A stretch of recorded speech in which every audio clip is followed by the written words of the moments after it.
What's going on, guys? It's Taylor Roberts and welcome to Off the Deep End. Today I have a tier listing video for you. I'm going to be ranking the Weeknd's After Hours album track list.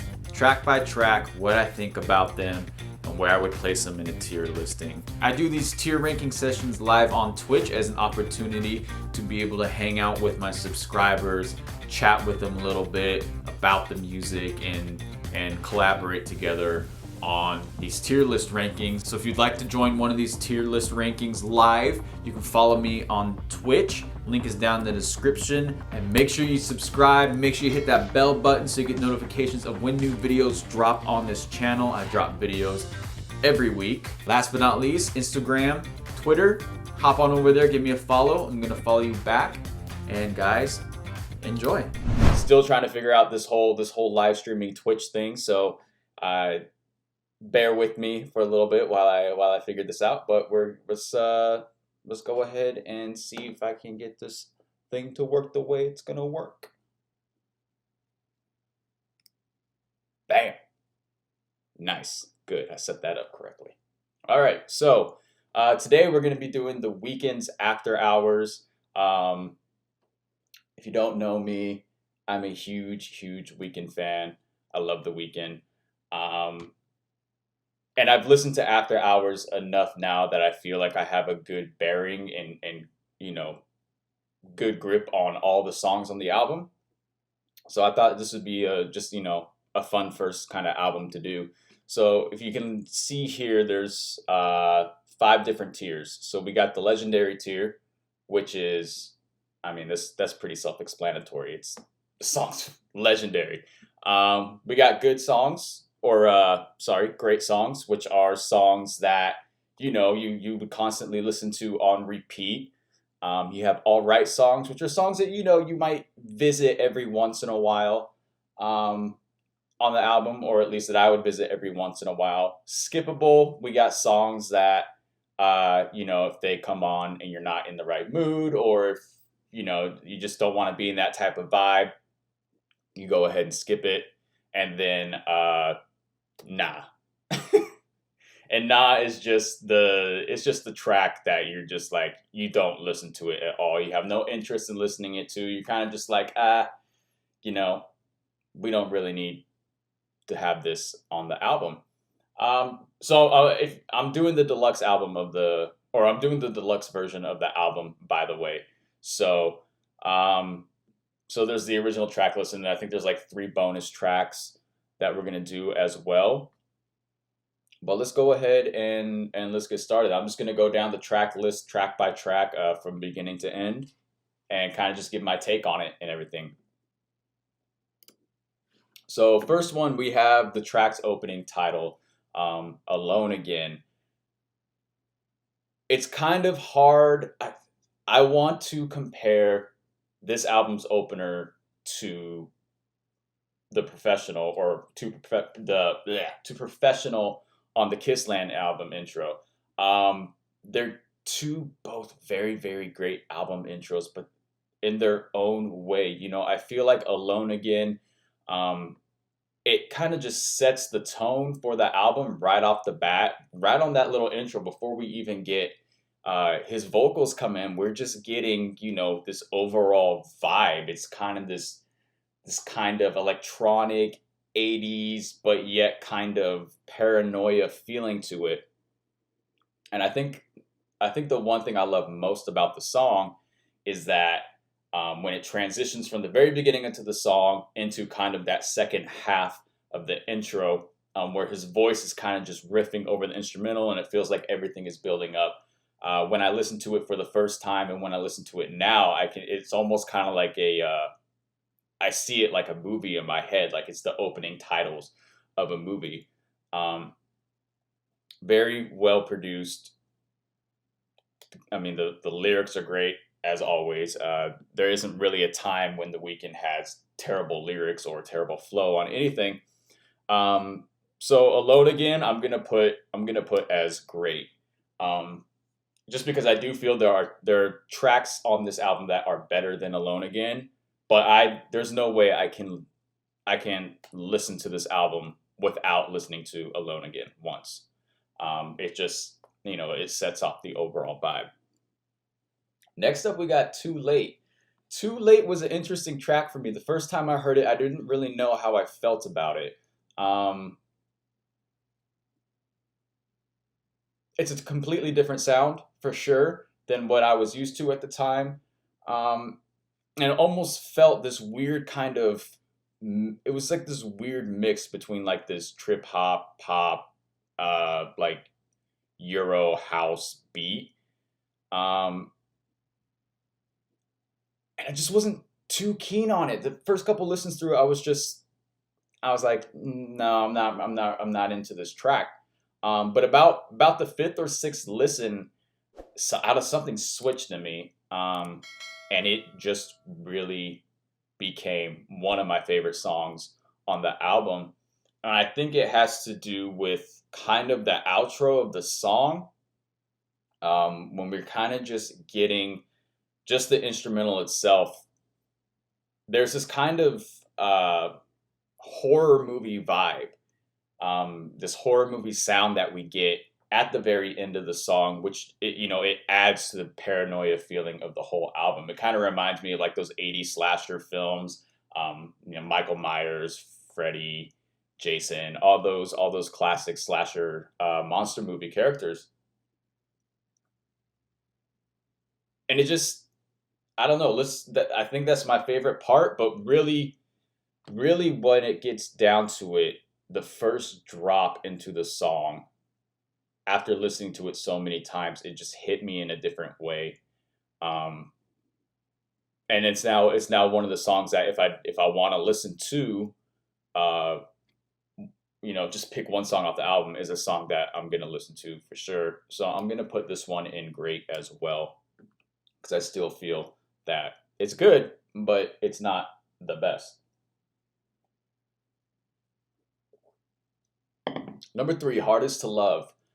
I didn't like this one at all, really. I don't know why. It's just after repeat listens, it still just hasn't connected to me in the way that a lot of the other songs have. Um, I think it feels just slightly out of place in the album, just the overall feeling of the album. Um, it does throw off the vibe a little bit, I do feel like, but uh, yeah, I don't know. It's his vocals are great in it. I know that. It's just, I think it's just the content of the song, the lyrics, I just think it's the instrumental. It kind of reminds me of just kind of like this cheap '80s video game beat. Um, yeah, it just really doesn't connect to me, and to be honest, I always do skip it when it comes on when I listen to the album. So skippable for that one. Scared to Live. I first heard this Scared to Live song when he debuted it on SNL. Um, and this song is gorgeous. It's a beautiful ballad. It's one of my wife's favorite songs off of the After Hours album. Um, just it's just a subtle sound. There's nothing really heavy going on in the instrumental besides that kind of soft synth that's just kind of leading the melody. And then his vocals really are just the main focus of the song. And there's a part in the song, I think it's in the second or third time he goes into the chorus, where he just kind of lets his voice riff. Um, and it just kind of goes kind of all over the place, but it's so controlled at the same time that it's like a messy control, if that makes sense. And it's a great love song. This is a song that you could have at your wedding, or it's a very pop friendly song. It's a very people friendly song. Um, and yes, it does have some dark elements to it, but at the same time, what Weeknd song doesn't have some sort of slight edge darkness to it?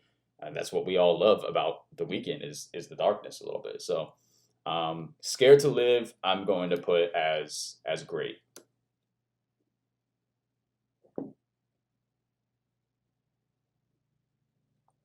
Next up, Snowchild. Snowchild. By the way, if you haven't watched the video for Snowchild and you're a Weeknd fan, which then I don't know why you haven't seen the video for Snowchild, but if you haven't seen the video for Snowchild, you should go and watch it because it's awesome. Um, Snowchild is I feel it's a very important song on that album, just because it's kind of the Weeknd looking back on his career, kind of just replaying it for us in his perspective, which to the degree it's kind of our perspective as well. Just if you followed him from the mixtapes, House of Balloons, Thursday, and Echoes of Silence, and you followed him from there up to where he is now, it's been like what 10 or 11 years. It's been a major change in his career from going from almost to nobody to one of the biggest musicians in the world right now. And I think Snowchild is a very good, intimate look of seeing that journey from his point of view, and being able to kind of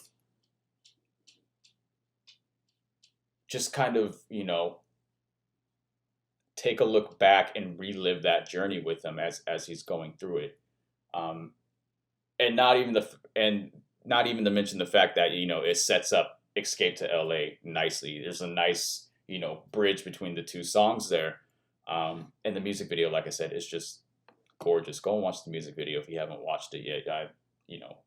You're really gonna love it. So Snowchild again, I'm gonna put as as great. Escape from LA. When I first heard this song, I was blown away. Um, I'm from LA myself, and just the way he talks about LA and his life and his problems in LA and wanting to get away from LA, I can relate to it a whole lot. And I've mentioned this before on my YouTube channel, um, as well as like LA is a dark place sometimes. It can be dark. It can be depressing out here. It can be, it can kind of like isolate you a little bit. And don't get me wrong, there's great things about LA too, but a lot of the times, man, a lot of people out here, me, people out here that are wanting to, I don't know, people who want to become a famous actor or want to, create content or, are trying to pursue some type of dream. It could just take that dream and just shattered it. It could just shatter it in front of you and just crush you to the core. And I think that's a little bit of what he's experiencing, not necessarily in an artistic kind of way, but in an emotional kind of way. The way the city is impacting him emotionally, is influencing his life, his choices that he makes at that time. And I think this song, if I remember correctly, was produced by Metro Boomin, which is, I think, probably one of the most articulate beats that at least I've heard Metro Boomin make. Just from the intro, this kind of reverse sounds like a violin or something that's been reversed, and that leads into the main melody. And then you got Metro's, his kind of signature bass in the song as well. He always uses a bass that's very kind of this heavy. I call it a blanket bass because it doesn't feel like it hits a one spot. It feels like it kind of just blankets the whole entire track. And so the production is very good on this, and not to mention the second half of the song when we go from him wanting to escape to LA or wanting to escape from LA into the whole thing about the studio and just the visual descriptiveness of the lyrics, almost feeling like you're kind of watching that play out while he's telling it. It just flips it on its back and takes you into a whole different mood at the same time in one song. And this is a track that I constantly go back to every time. So I'm gonna have to say Escape from LA is gonna have to go into the legendary tier because there's no way that I can't listen to After Hours and not listen to Escape from LA. In fact, when I listen to After Hours or I want to listen to The Weeknd, I put on Escape from LA just to listen to it because I think it's just such a beautiful song. Um, Next up, Heartless, again produced by Metro Boomin, was the first single in this rollout for the After Hours album. And when I first heard it, I was driving. I was actually on my way to the gym. Um, and I didn't know what to feel about it at first. You know, a lot of these songs, especially whenever The Weeknd drops an album and you hear the songs for the first time, sometimes the sounds are so drastically different than what you're expecting that it takes a little bit to get used to. But hearing it the first time, it had a lot of energy. Those 808s just hit you in the face. Just blow you away. It's a very hard sounding song. The Weeknd doing his basic boasting, bragging lyrics. A lot of what you got on the Starboy era. But lyric wise, it's not as deep as some of the songs. It's more just kind of like a fun song. It's a club song. It's something that you throw on when you're hanging out with your friends, when you're about to go party, when you're about to go fuck shit up. This is that kind of song that you put on. And I'm gonna put Heartless in the all right category. Bam. Faith. Faith is another experience, just kind of like Escape from LA. Just the sheer journey that you go on when you listen to this song. It has a nice follow up from Heartless, kind of keeping that same energy, but yet it still feels this kind of raw grittiness to it. And I think that raw grittiness is kind of what sets it aside from a lot of the other tracks on this album. And I mean, look at the beginning of the song. We have kind of The Weeknd kind of doing his classic riff in the intro of a song, and it just leads us straight into this hard hit, right into these dark ass lyrics. And then there's a second drop in the song when you reach, and then there's a second drop in the song, and it's just, it hits you harder than the first time. And I really like that it does that because it almost feels like you're kind of the character in the song yourself. You're starting out, he's doing drugs in the song, he's getting super fucked up in the song. And the more and more you go, the harder and harder and grittier the instrumental and the beat gets. And then you hit that impact. I think it comes in the line where it's like, I take every Xan and I still stay awake. When that beat drops, it's almost like you just locked into another level. And now you're just going deeper and deeper. And let's not forget the very end of the song, this outro of the song. I was blown away when I heard this song, just because of the outro. To be honest, it's beautiful, switching from that high energy level to this almost devastating, somber vibe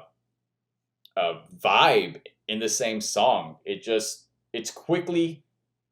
amazing how quick the emotions while listening to the song changes.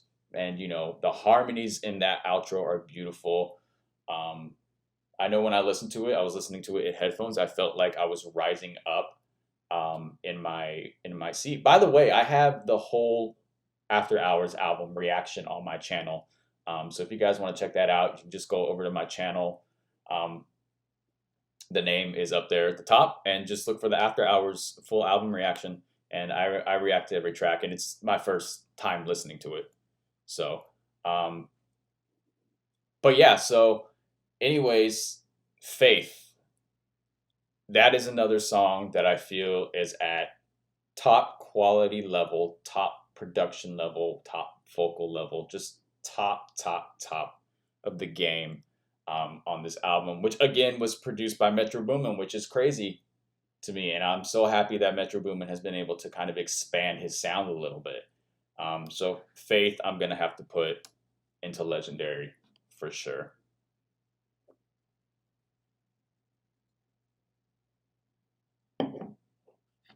Blinding Lights. The second single from this album. I really like Blinding Lights.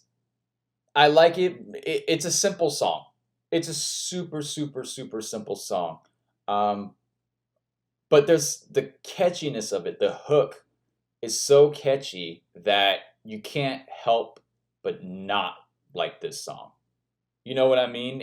It's a high energy song. It makes you feel good. You want to do fun stuff while you're listening to it. I want to speed in my car when I'm listening to this song.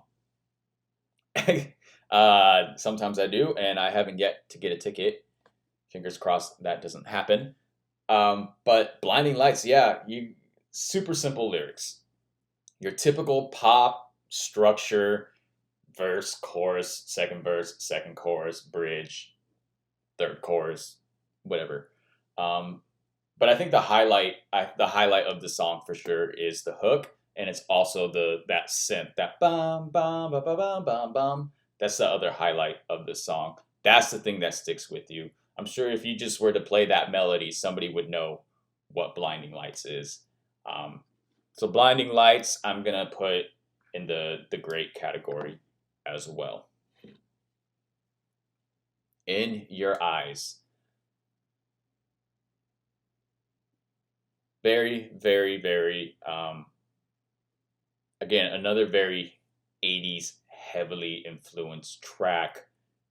I I think the way I described it was, you're out 80s Miami nights just doing a ton of drugs and partying it up. Um, but what I really love about the song though is that it's such a change of direction for the Weeknd. You know, he starts incorporating other instruments that we're not typically used to hearing in a song, especially that saxophone. That saxophone comes in um, at the kind of bridge part of the song, and it just takes over the song. And I'm not used to hearing a saxophone in a Weeknd song, you know. So it hearing it for the first time, it definitely sticks out to you, um, but in a good way. And it's a fun song. It's fun to listen to. It's dancey. Um, again, it's another pop song made for the charts song, but it still has a lot of punch, still has a lot of impact, and fits with the overall vibe of the album. Um, so I'm gonna put In Your Eyes in great. Save Your Tears. Save Your Tears the first time.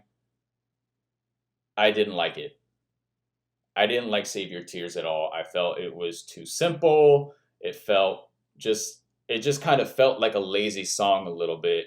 I didn't like the production. I didn't like the hook on it.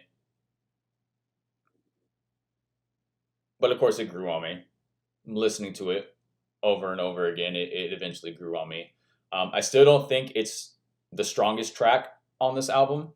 I still don't think it's in, you know, the vicinity of it being a strong track in the album. But when it comes on, I'm not skipping it. Um, so I'm gonna put it in the all right. It's an all right song. Repeat After Me. Um, this is the interlude. I didn't really care for Repeat After Me. Um, it just I get where it fits in the album, and I get where it helps kind of explain the story a little more and carry on over into the next song in the album. But I Repeat After Me, it doesn't hit. it doesn't hit for me. It doesn't sync well with me. Um, so I'm gonna put it in the nah section because I just I just don't feel it. Um, and it's not a song that that I would actively search for either. But it is an interlude, so I understand that. After Hours, a lot to say about After Hours. Just the switch up is so iconic in After Hours. Um, from that dark kind of lo-fi sound into this more four on the floor pop beat, but we still get that sense of darkness carrying over into this brighter beat.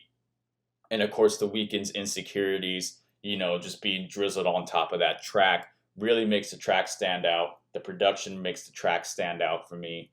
Um, this is definitely a song that I would, listen to when I want to put on a Weeknd song, or if I just want to pick a random Weeknd song to listen to. After Hours is one of those ones I would I would pick. And it's funny because the change up it changes so much that you go from this kind of like sad somber to like sad dancing. The beat kicks in and it's just like bum bum bum bum bum, and you're just kind of like bouncing like this, just kind of like sad in your feelings, but it that's what it does, and that's what I love about it. It's one of those songs that's able to again control your emotion, control your feeling, control the vibe of your surroundings through the music itself. And because of that, I'm gonna put After Hours into the legendary um, slot as well. Whew. It's hot. It's hot in my room, you guys.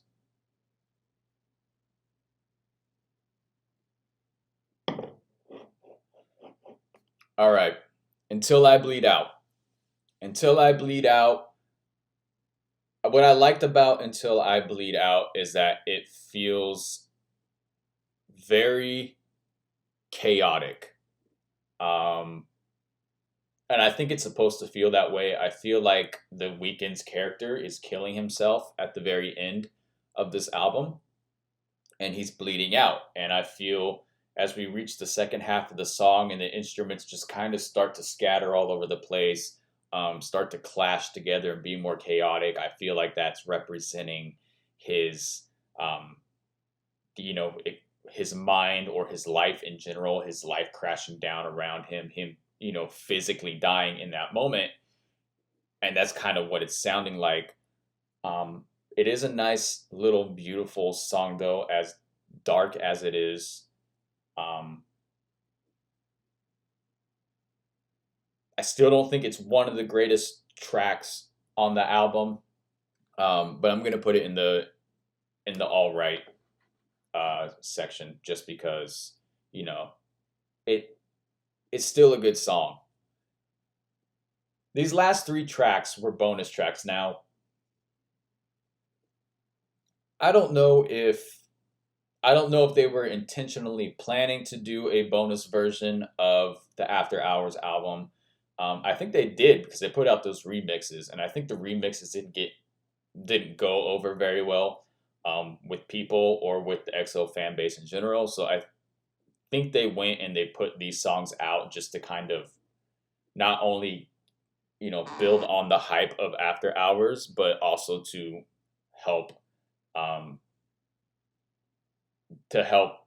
feel that disappointment some of EXO had, just because they'd come up with a theory that there was going to be like a second album, and that didn't happen, and then they got all they got hurt. I'm an EXOer, but I know some of us are crazy sometimes.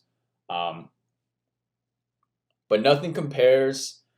I don't know, the thing about these bonus tracks is that they felt rushed. They didn't feel completely polished. They didn't feel completely finished. It didn't feel like the production on it um, was at the point of where it could be, and they don't feel like they fit overall with the you know the overall theme, the overall vibe of the album. I feel like it fits more with kind of the My Dear Melancholy era. I know a lot of people are going to agree with me on that, but I mean, it does. So I'm going to put Nothing Compares, which I think is probably one of the strongest bonus tracks on the deluxe version. I'm gonna put it in the skippable section though, because I don't really actively search out that song. If it were to pop up in my Spotify and come on, I might listen to it, but most of the time I'm probably just gonna skip it because I'm just not really into it. Miss You is another one of those bonus tracks where I just felt like it was really rushed. It just felt like they were like, okay, we need to get some new music out. What have we got that sounds like it could be ready, but we could still work on it, and let's just put those tracks out. And Miss You was another one of those tracks that they selected. It's a very simple song. It's a very short song. The instrumental is very simple. The lyrics are very simple. It just, again, doesn't fit well with the overall, arc, overall theme, overall feel of After Hours. Feels more like My Dear Melancholy. I'm not gonna lie, all the bonus tracks feel like My Dear Melancholy. But I'm gonna put Missed You in again, Final Lullaby, a short track. When I first heard it, it sounded promising, but then it just kind of sounded a little overproduced. But not overproduced in a good way. Overproduced, but still underproduced, if that makes sense. Like, it still feels like the song wasn't ready, but it feels like, they did a little bit too much at the same time for Final Lullaby. Again, not a strong track, not a favorite track. Still feels like it could be on My Dear Melancholy. But yeah, I'm gonna put that one in as well, just because I haven't listened to that one since probably like the first or second day it came out. Same with Miss You. But yeah, guys, that is my thoughts on the After Hours tracks. What do you guys think? Would you place these tracks? Where would you place these tracks in your kind of just scheme of how you're vibing with the overall track list and everything like that? But let me know down in the comments, guys, what you felt about the album, what you feel about the tracks, how you would place the tracks. If you want to do a whole track listing yourself, like ranking down in the comments, for sure do that. Remember, I'm going to start streaming at once a week at the minimum. I want to try to push for 2, but I don't know if that's going to work or not. Just because I'm making a lot of videos, especially the new formats of videos I'm making, they take a lot of time to do. But, quality over quantity, right? Make sure you hit me up. You can follow me on Instagram. You can follow me on Twitter. If you're watching this on YouTube, you just twitch.tv/It's Taylor Roberts. There's a link down in the description as well.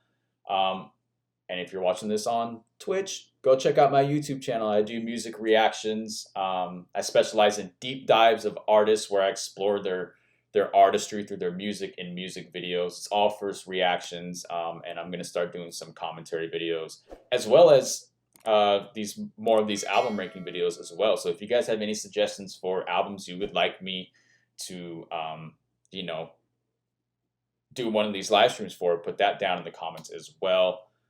Thank you guys for watching. I really do appreciate it. Take care, stay safe, and I'll catch you next time. Hey, thanks for watching Off the Deep End. Make sure you subscribe, comment, like, and share, and feel free to explore our channel and check out some of our other videos. Remember, new videos drop every week. Take care.